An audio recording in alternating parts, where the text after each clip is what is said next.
بسم اللہ الرحمن الرحیم۔ السلام علیکم۔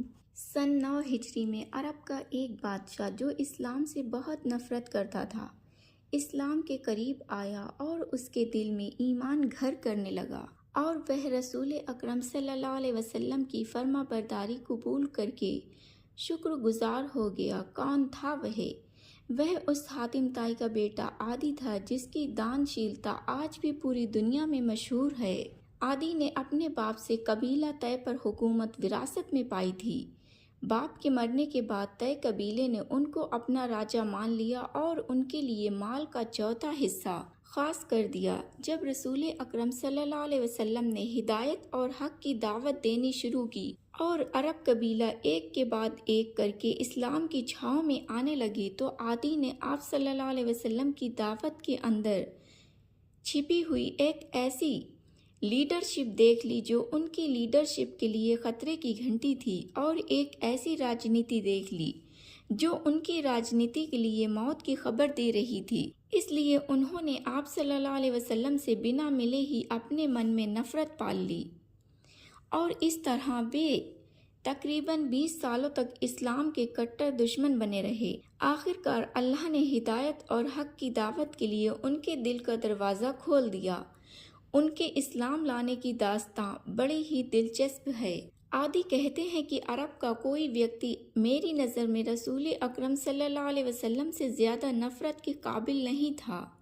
میں ایک عیسائی تھا اور عرب کے دوسرے سرداروں کی طرح میں بھی اپنی قوم کی غنیمت کے مال کا 1/4 بھاگ وصولتا تھا۔ جب میں نے رسول اکرم صلی اللہ علیہ وسلم کے بارے میں سنا تو آپ صلی اللہ علیہ وسلم سے سخت نفرت کرنے لگا۔ پھر جب آپ صلی اللہ علیہ وسلم کا اثر بہت بڑھ گیا اور آپ صلی اللہ علیہ وسلم کی فوج دھرتی کے پورب سے پشچم تک جیت کا پرچم لہرانے لگی، تو میں نے اپنے اونٹ چرانے والے غلام سے کہہ دیا کہ میرے لیے موٹی تازی دودھ دینے والی اونٹنیاں تیار رکھو، اور جب بھی سننے میں آئے کہ محمد صلی اللہ علیہ وسلم کی فوج نے ہمارے وطن پر دھاوا بول دیا ہے تو ترنت مجھ کو اس کی خبر دینا۔ ایک دن صبح سویرے میرا غلام ہافتہ ہوا آیا اور کہنے لگا، سرکار، محمد صلی اللہ علیہ وسلم کی فوج نے آپ کے وطن پر دھاوا بول دیا ہے، اسی لیے آپ نے جو کچھ کرنے کا ارادہ کیا تھا اسے ترنت کر ڈالیے۔ میں نے کہا، کیوں، کیا ہوا؟ اس نے کہا، میں نے سرحد پر بہت سے جھنڈے ہوا میں لہراتے دیکھے تو لوگوں سے پوچھا کہ یہ کیا ہے۔ مجھے بتایا گیا کہ یہ محمد صلی اللہ علیہ وسلم کی فوج ہے۔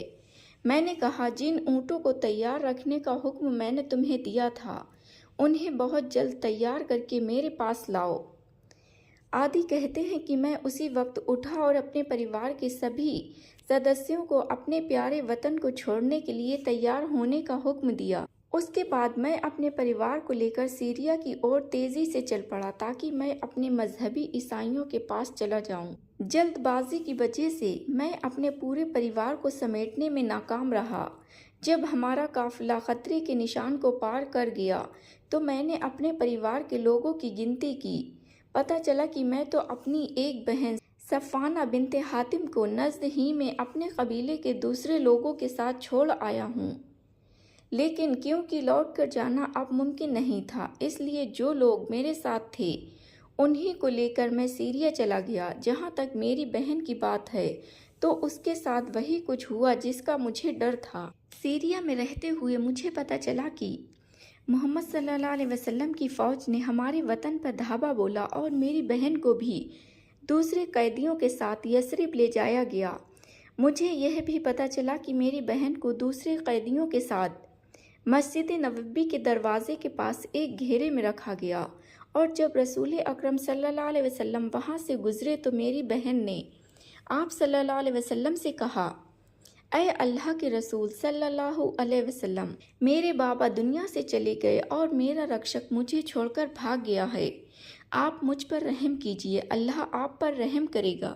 رسول اکرم صلی اللہ علیہ وسلم نے پوچھا، تمہارا رکشک کون تھا؟ میری بہن نے کہا، عادی بن حاتم۔ یہ سن کر آپ صلی اللہ علیہ وسلم نے فرمایا، اچھا، وہی جو اللہ اور اس کے رسول سے بھاگتا پھر رہا ہے۔ اتنا کہہ کر اللہ کے رسول صلی اللہ علیہ وسلم اسے اپنے حال پر چھوڑ کر چلے گئے۔